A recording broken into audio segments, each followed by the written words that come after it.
What's up guys, Sal here. So Apple is rumored to not include headphones as well as the charging brick in the box of the upcoming iPhone 12. But it looks like Samsung has already beaten Apple at its own rumored decision to not bundle earphones in the box, at least in the United States. Unlike the rest of the world, the Galaxy Note 20 Ultra in the US doesn't get the AKG headphones in the box as seen from their own website. The what's in the box content for the rest of the world, including South Korea, which gets the Snapdragon 865 Plus by the way, shows the earphones as well as a protective case. Here's another interesting detail. Last year, the Galaxy Note 10 was launched with 256GB as base storage. This year too, the Galaxy Note 20 Ultra ships with the same 256GB as base, except in the United States. The US model of the Note 20 Ultra only comes with 128GB of onboard storage at the base version, half the storage of last year's model.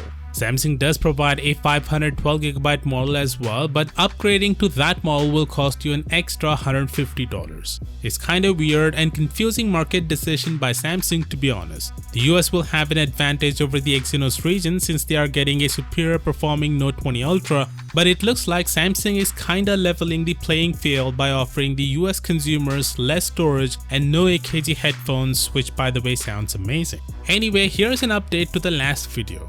I said since the Galaxy Tab S7 Plus only comes with the Snapdragon 865 Plus chipset worldwide and it supports 120Hz at Quad HD Plus resolution, the Exynos chipset is the one to blame for the lack of the support for the same on the Galaxy Note 20 Ultra as well as the S20 series. Turns out the Exynos 990 does indeed support 120Hz at Quad HD Plus as shown in the specification of the Exynos 990 on Samsung's website as pointed out by Mishal Rahman, the editor-in-chief of XDA. There are many explanations why Samsung has decided to not enable the feature on the S20 Ultra, but no one knows for sure just yet except Samsung. Some say it's because the Note 20 Ultra doesn't have dual MIPI lane like the OnePlus 8 Pro and thereby doesn't have the bandwidth necessary for driving the high refresh rate at the highest resolution. But Oppo Find X2 Pro has a single MIPI lane and yet does 120Hz at Quad HD. Another explanation could be the OLED panels of the Note 20 Ultra and S20 series isn't capable of doing 120Hz at Quad HD as there is no trace for it in S20's kernel.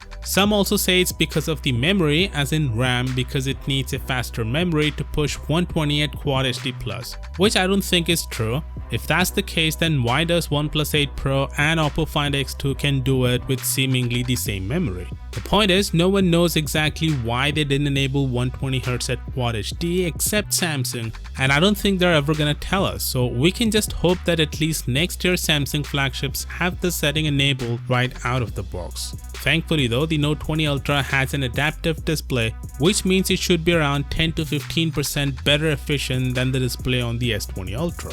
In any case, the Note 20 Ultra is still the best option if you are in for an upgrade. Unless you want to spend over $2,000, then get the Z Fold 2. You're absolutely not gonna regret it. With that being said, do let me know what you think about this down in the comments. And as always, I'll see you tomorrow. Peace out.